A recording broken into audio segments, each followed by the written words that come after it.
Kamu beli kripto nggak? Kalau iya, maka video ini pas untuk kamu. Kita akan belajar tentang altcoin season, indikatornya, kapan terjadinya, hingga resikonya. Sekarang yuk kita bahas.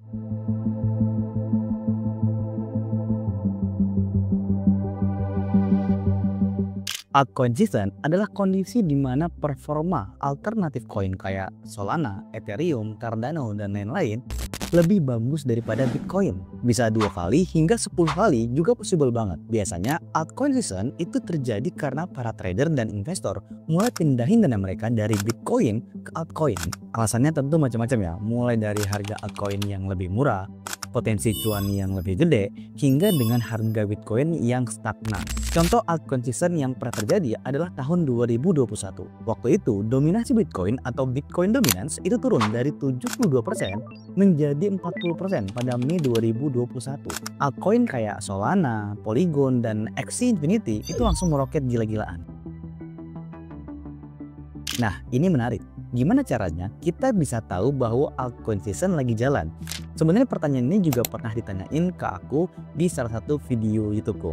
Jadi ada 3 indikator utama yang bisa kamu lihat untuk mengecek apakah altcoin season lagi jalan atau belum jalan. Yang pertama ada altcoin season index. Ini tools yang gampang banget untuk dibaca. Kalau skornya 75 ke atas, maka artinya fix kita lagi ada di fase altcoin season. Kalau di bawah 25, artinya Bitcoin masih mendominasi. Yang kedua ada Bitcoin dominance. Kalau Bitcoin dominance ini turun drastis, misalnya di bawah 40%, maka ada kesempatan untuk altcoin punya performa yang jauh lebih baik daripada Bitcoin. Dan kita akan masuk ke dalam altcoin season. Dan yang ketiga ada market cap altcoin. Kalau total market cap dari altcoin, seluruh koin kripto selain Bitcoin itu terus naik, sementara Bitcoinnya stagnan, artinya para investor ini lagi ngedorong harga altcoin untuk terus naik. Selain indikator tadi, sebenarnya ada beberapa hal yang jadi pemicu untuk altcoin season ini terjadi.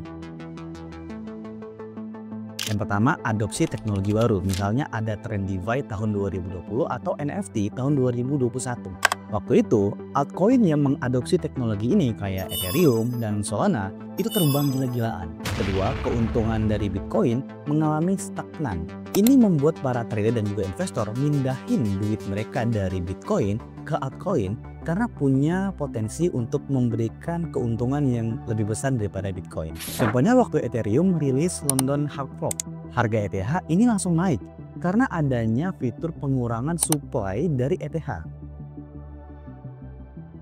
Altcoin memang punya potensi yang besar banget untuk menghasilkan return atau keuntungan yang lebih besar daripada Bitcoin. Tapi perlu diingat bahwa semuanya ada risikonya termasuk di dalam altcoin season ini. Volatilitas dari altcoin itu jauh lebih tinggi daripada Bitcoin. Artinya kalau suatu koin bisa naik dengan cepat banget, maka bukan nggak mungkin koin tersebut juga bisa turun dengan cepat banget juga. Jadi selalu ingat untuk melakukan riset sebelum kamu beli kripto kamu. Dan jangan sampai kamu FOMO dan ikut-ikutan hanya karena kamu takut ketinggalan tren. Karena nggak bisa dipungkiri, ada banyak project scam yang memang numpang hype aja ketika altcoin season ini terjadi. Jadi kesimpulannya, altcoin season memang memberikan return dan keuntungan yang jauh lebih besar daripada Bitcoin. Tapi ingat, kamu harus tahu cara mainnya. Kamu harus pelajari dengan betul altcoinnya, datanya, risetnya, manajemennya, dan lain-lain. Kamu mesti punya strategi dan rencana yang jelas. Harus tahu kapan masuk dan kapan exit dari market. Kalau kamu punya altcoin favorit apa nih? Coba tulis di kolom komentar ya. And thank you untuk kamu yang udah nonton video ini sampai habis. Jangan lupa like, share, dan subscribe channel ini supaya aku terus bisa produksi konten kayak gini. And see you in the next video. Bye-bye.